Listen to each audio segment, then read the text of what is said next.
ദൈവനാമത്തിന് മഹത്വമുണ്ടാകട്ടെ. എല്ലാവരെയും കർത്താവായ യേശു ക്രിസ്തുവിൻ്റെ ധന്യനാമത്തിൽ വന്ദനം ചെയ്യുന്നു. ദൈവത്തിൻ്റെ വചനം തേനിലും തേൻകട്ടയിലും മാധുര്യമേറിയത് ആയതുകൊണ്ട് വചന വെളിച്ചത്തിൽ ജീവിക്കുവാൻ നമുക്കെല്ലാവർക്കും ദൈവസന്നിധിയിൽ പ്രാർത്ഥിക്കാം. ദൈവവചനത്തിൻ്റെ വെളിച്ചത്തിൽ നമ്മുടെ ജീവിതം നമുക്ക് നയിക്കാം. സത്യത്തിനു വേണ്ടി നിൽക്കുന്നവർ എപ്പോഴും ഒരു ന്യൂനപക്ഷമാണ്. അവർക്ക് ഈ ലോകത്തിൽ സ്ഥാനമോ മാനമോ ആദരവോ അംഗീകാരമോ പലപ്പോഴും ഒന്നും ലഭിക്കാറില്ല. കൂട്ടം തിരിഞ്ഞെല്ലാവരും അവരെ ഒറ്റപ്പെടുത്തുന്നതായിട്ടും ആക്രമിക്കുന്നതായിട്ടും കാണാറുണ്ട്. ദൈവവചനം ഇതിനെ സംബന്ധിച്ച് എന്താണ് പറയുന്നത് എന്നുള്ളതാണ് നാം ചിന്തിക്കുന്നത്. യോഹന്നാൻ്റെ സുവിശേഷം 7-ാം അധ്യായം 7-ാമത്തെ വാക്യത്തിൽ, നിങ്ങളെ പകയ്ക്കുവാൻ ലോകത്തിന് കഴിയുന്നതല്ല, എന്നാൽ അതിൻ്റെ പ്രവൃത്തികൾ ദോഷമുള്ളവ എന്ന് ഞാൻ അതിനെക്കുറിച്ച് സാക്ഷ്യം പറയുന്നത് കൊണ്ട് അത് എന്നെ പകയ്ക്കുന്നു. യേശുക്രിസ്തുവിൻ്റെ സഹോദരന്മാരോട് യേശു പ്രസ്താവിച്ച പ്രധാനപ്പെട്ടതായ ഒരു സംഗതിയാണ് നമ്മളിവിടെ വായിച്ചത്. യേശു ഗലീലയിൽ സഞ്ചരിച്ചു. യഹൂദന്മാർ അവനെ കൊല്ലുവാൻ ശ്രമിച്ചു. യഹൂദയിൽ സഞ്ചരിക്കുവാൻ അതുകൊണ്ട് അവന് മനസ്സില്ലായിരുന്നു. ആ സമയത്താണ് യഹൂദന്മാരുടെ കൂടാര പെരുന്നാൾ അടുത്തിരുന്നത്.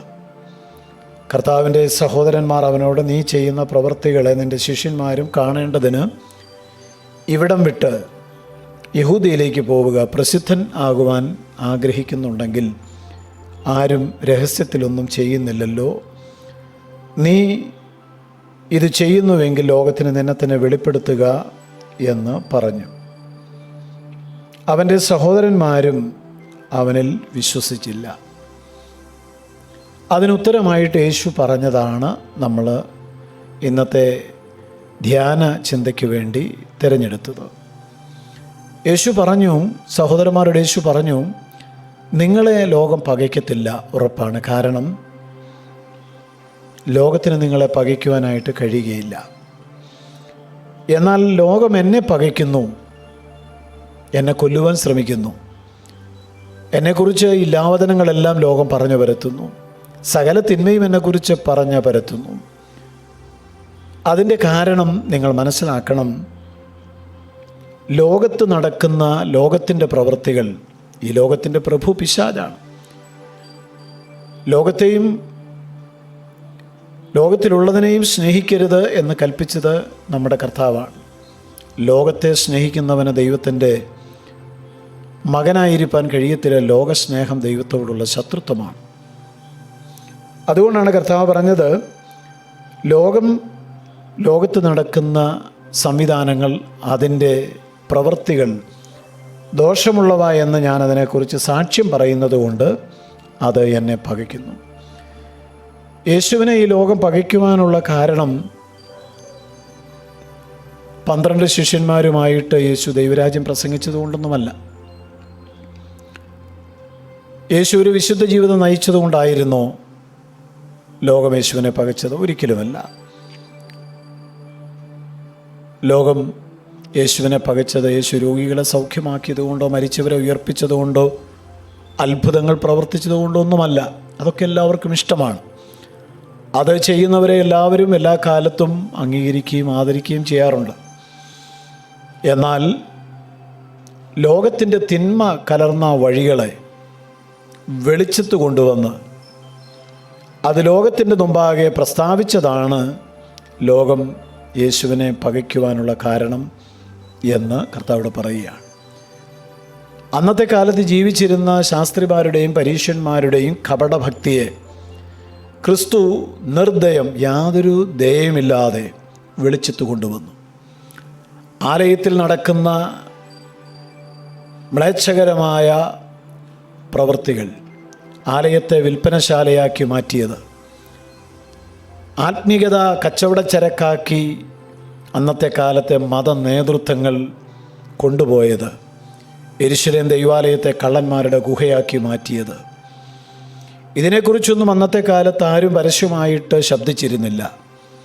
എന്നാൽ ആ തിന്മയ്ക്കെതിരെ, പാപത്തിനെതിരെ തിന്മ കലർന്ന ലോകത്തിൻ്റെ വഴികൾക്ക് എതിരെ ധൈര്യത്തോടെ ഏകനായി അത് തെറ്റാണ് എന്ന് പറഞ്ഞതും വിമർശിച്ചതും നിമിത്തമാണ് ഈ ലോകം യേശുവിനെ പകച്ചത്. വചനവിരുദ്ധമായ കാര്യങ്ങളെ, വ്യർത്ഥവും പിതൃപാരമ്പര്യവുമായിട്ടുള്ള നടപടികളെ ഇന്നും ആരെങ്കിലുമൊക്കെ ഒന്ന് വിമർശിച്ചാൽ, ചൂണ്ടിക്കാണിച്ചാൽ